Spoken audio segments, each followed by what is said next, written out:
अक्षत के बिना क्यों अधूरी मानी जाती है पूजा, जानिए इसके पीछे की मान्यता। पूजा पाठ में हर एक क्रिया प्रतिक्रिया का विशेष महत्व है।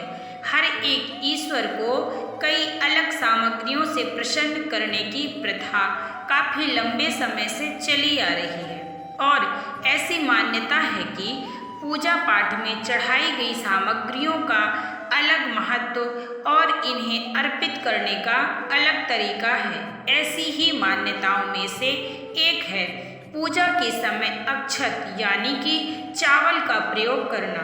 पूजा के दौरान चावल को लाल रंगोली या हल्दी के रंग में रंगा जाता है या फिर सफ़ेद रंग में साबुत ही चढ़ाया जाता है, जिसे अक्षत कहा जाता है। आइए जानें पूजा में अक्षत क्यों चढ़ाए जाते हैं, इन्हें अर्पित करने का सही तरीका क्या है और इसका क्या महत्व है।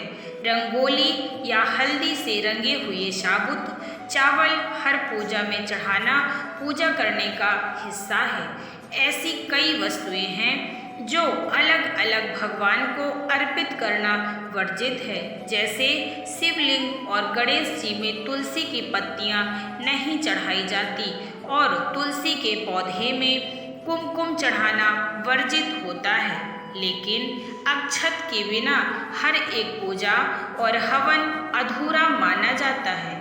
ऐसी मान्यता है कि साबुत चावल का अक्षत पूर्णता का प्रतीक होता है और यदि पूजन के दौरान कोई गलती हो जाए तो अक्षत उसे पूर्ण करता है। माना जाता है कि अक्षत जिस पूजा में प्रयोग होता है, यदि पूजा में कुछ अन्य चीज़ें चूकवश छूट भी जाएं तो अक्षत के चढ़ावे से वह भूल माफ हो जाती है।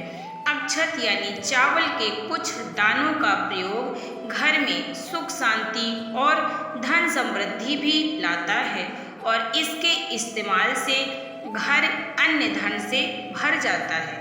शास्त्रों में अन्न को ईश्वर को संतुष्ट करने का मुख्य साधन बताया गया है। सबसे पवित्र होने की वजह से चावल ही अर्पित करना ईश्वर को संतुष्ट करना है। मान्यता है कि चावल अर्पित करने से भगवान के साथ साथ पितर भी तृप्त होते हैं और ऐसे में ईश्वर के साथ पितरों का भी आशीर्वाद मिलता है और घर में खुशहाली आती है। पौराणिक मान्यताओं के अनुसार चावल यानी अक्षत सबसे पवित्र और श्रेष्ठ अनाज माना गया है। ऐसी मान्यता है कि यह देवताओं का सर्वप्रिय अन्न है और इसके अर्पण से देवता खुश होकर घर में सुख समृद्धि का वास करते हैं। अक्षत को देवान्य भी कहा जाता है और अगर पूजा पाठ में किसी अन्य सामग्री की कमी भी रह जाए तो उस सामग्री का स्मरण करते हुए देवताओं को अक्षत या चावल चढ़ाएं, जिससे पूजा का संपूर्ण फल प्राप्त होगा। सभी अनाजों में चावल को सबसे शुद्ध अन्न माना जाता है क्योंकि ये धान के अंदर बंद रहता है। ऐसी मान्यता है कि धान में बंद होने की वजह से कोई भी पक्षी या कीट इसे जूठा नहीं करता, जिससे इसकी शुद्धि बरकरार रहती है। इसके अलावा ये सभी मान्यता है कि प्रकृति में सबसे पहले चावल की ही खेती की गई थी और प्राचीन काल से सनातन धर्म में ईश्वर के सम्मुख अक्षत समर्पित करने की प्रथा चली आ रही है।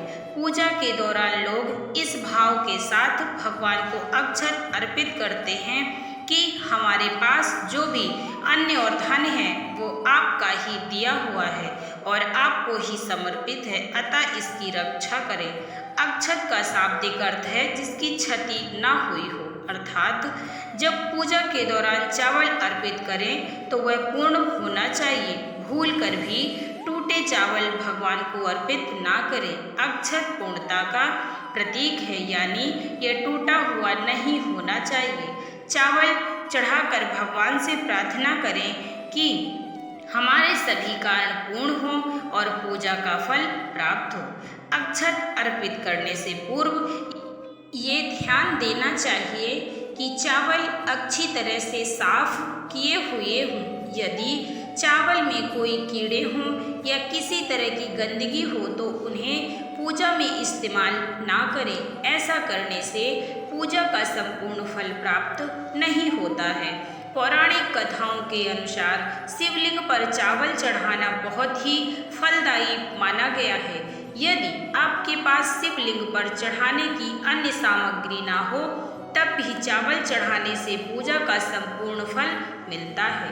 यदि आपके घर में आर्थिक समस्या बनी रहती है तो आपको अपने घर के मंदिर में माँ अन्नपूर्णा की स्थापना करनी चाहिए और उनकी प्रतिमा चावल के ढेर पर स्थापित करनी चाहिए। इससे घर में कभी अन्न और धन की कमी नहीं होगी।